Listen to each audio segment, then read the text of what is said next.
Ce que vous allez voir va vraiment vous choquer. Peu de gens osent en parler et pourtant, c'est en train de se produire maintenant. Abonnez-vous dès maintenant à Polyafrique pour ne rien rater. Ici, on décrypte tout sur l'actualité politique africaine. Ce soir, débat brûlant. La commission électorale indépendante est au cœur d'une tempête. Mandat terminé, mais toujours en place. Continuité? Refond total? Nouveau modèle électoral? La commission électorale indépendante, CEI, doit-elle disparaître? Réponse et débat sans filtre, tout de suite. Analyse brûlante, images choc et débat sans filtre uniquement sur Va Polyafrique. nous permettre donc un état civil plus assaini et numérisé, va basculer naturellement sur une liste électorale, elle aussi plus assainie, numérisée. Je pense que je suis d'accord, faut arrêter avec ces périodes, ces recensements. Soit on ouvre des bureaux où, durant toute l'année, on va s'inscrire ici, c'est à la préfecture, c'est à la mairie. Mais tout ça, la digitalisation nous permet d'aller de l'avant. Mais c'est peut-être l'expérience de l'élection, je suis d'accord. Digitalisation plus civisme. Parce que sans civisme, Ali, les gens votent pour quoi? Les gens votent sur quels critères? Les gens votent sur quelle base? Comment les gens votent? On risque de se retrouver un moment difficile dans nos États. Parce que le poids de l'argent, le poids du communautarisme, mais quand vous dites civisme, moi j'entends bien. Comme un internaute qui dit l'Ivoirien doit revoir son rapport avec l'argent. Bien sûr. C'est notre tâche à nous tous. Hein. Bien sûr. Nous, en tant que médias, on fait notre job. Il y a une direction du civisme au niveau du ministère de la promotion de la jeunesse et du service civique. Chaque parent qui a ses enfants à la maison doit leur inculquer des valeurs de civisme. Bien sûr. Donc, on a l'impression que toute la société a démissionné. On est vraiment... Moi, la chose qui m'a plus marqué au sortir de cette élection, c'est ça. C'est de voir, mais où on va, quoi.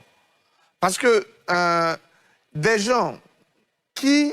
Je vais taire le nom du village, il y a un ou deux candidats qui étaient... Moi, ça ne me gêne pas. Je dis, c'est très bien que le même public soit là, écoute tous les candidats passer. Ils pourront juger, c'est tant mieux pour moi. Mais qui vous disent en plein meeting, ceux qui sont passés avant n'ont pas fait de don, donc on attend les autres. Ce sont les populations qui le disent. Qui le disent. Bon.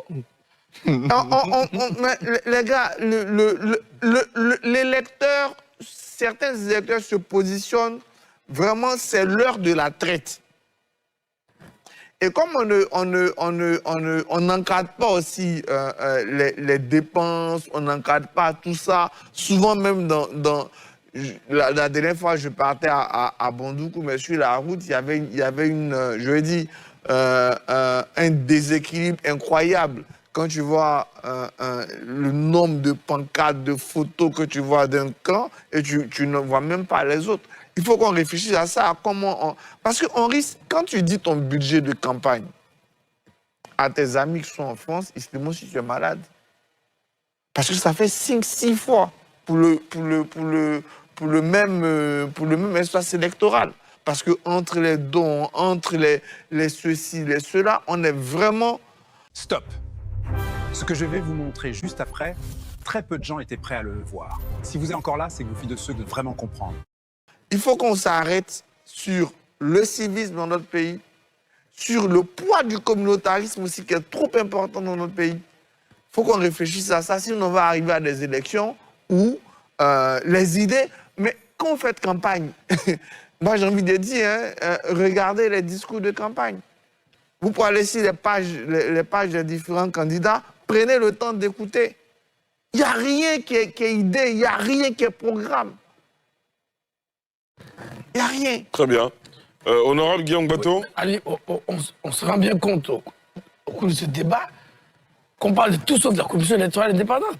On a fini le bon, on a parlé de la commission, mais il y a d'autres fléaux qu'on évoque à présent. C'est pas pour vous critiquer.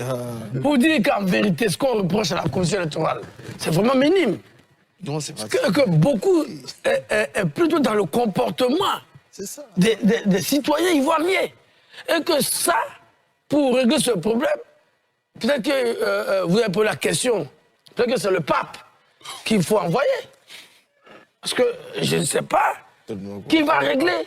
Tellement, tous ces problèmes sont tellement basiques et n'ont rien à voir avec une commission électorale, quelle que soit la forme. J'entends bien mes deux amis qui ont comme moi participé aux élections et je suis d'accord avec toutes les difficultés qu'ils évoquent. Et quand on ajoute à cela les difficultés logistiques pour les candidats, c'est énorme. Mais tout ça, je dis, je m'excuse, mais ça n'a strictement rien à voir avec la commission électorale. Vous mettrez, même les leaders des partis politiques qui se plaignent aujourd'hui, vous les mettrez à la tête de la commission électorale avec leurs propres militants, que ces problèmes se poseront. Donc il faut prendre le problème par un autre bout. On a parlé d'organisation, alors, mes deux amis parlent de basculement, mais le vote n'est pas obligatoire.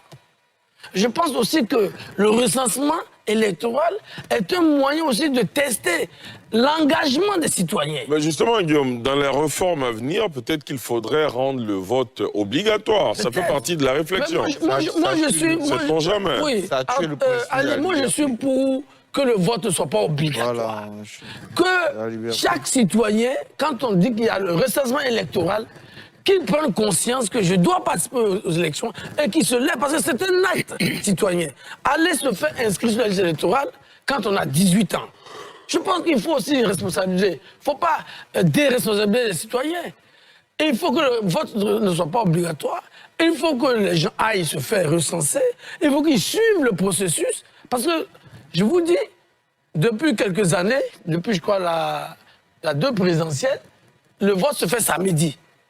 Mais il y a beaucoup d'électeurs qui croient que le vote, c'est dimanche. Et le jour du vote, vous parcourez peu. Oui, mais Guillaume, l'élection, c'est demain. J'ai dit, mais les gens sont en train de voter. Vous voyez, il y a un désintérêt. Et tout ce travail doit être fait. Et c'est tout ça qui va aboutir à des structures qui ont des élections, qui emportent l'adhésion des Ivoiriens, parce qu'ils s'intéressent au processus électoral, parce qu'ils s'intéressent au débat d'idées, parce qu'ils se disent qu'ils sont les acteurs de la vie de notre République. Parce qu'en dehors de ça, et si on reste sur des débats de clocher, oui, un tel est né jeudi, l'autre est né vendredi, on ne pourra pas s'en sortir. Je rejoins Guillaume qui dit que finalement, ce qu'on reproche à la commission électorale indépendante est vraiment minime. C'est à cause de ça, au début, j'ai parlé de la structure en tant que telle. Bon, ce qu'on a constaté, c'est que beaucoup de personnes enrôlées perdent les cartes d'électeurs avant le vote. On a constaté ça. Quand on leur demande, ils ont perdu leur carte d'électeur. Parce qu'une carte d'électeur, quand on imprime sur un bout de papier, ils ne peuvent pas conserver, ils perdent. Comme palliatif, il faut peut-être proposer d'envoyer les cartes d'électeurs par envoi électronique. Par envoi électronique, et puis peut-être avec un code QR qui permettra aux personnes de participer. Un QR code unique. Voilà. Et puis, le vote anticipé, je pense qu'il faut penser aussi au vote anticipé. On a constaté que les gens votent samedi en Côte d'Ivoire. En général, samedi, c'est jour de marché. Vous verrez que les gens, jusqu'à 14h, 15h, sont au marché. C'est à partir de 16h que les gens envahissent les bureaux de vote. Donc, peut-être, c'est de penser aussi au vote anticipé pour permettre aux personnes qui ne sont pas disponibles les week-ends, peut-être, d'aller voter. Ensuite, autre chose, c'est de plafonner les dépenses de campagne. Je pense qu'il faut vraiment mener une réflexion autour de cette question-là. C'est une question qui est sérieuse. Absolument. On a constaté durant cette campagne-là que des candidats offrent 200 motos. J'ai dit bien 200 motos. À Kani. À Kani, celui qui a battu Ben Meïté offre 200 motos aux populations. Mais ce n'est pas normal. ça sort de l'imaginaire. C'est pas possible. Les populations, elles sont contentes. Hein? L'argent. La nuit, vous ne pouvez pas aller distribuer de l'argent aux populations. Ne serait-ce que pour faire tomber un candidat choisi par le parti. Voilà ce que vous deviez absolument savoir aujourd'hui. L'information continue d'évoluer et ce qui se prépare pourrait aller encore plus loin.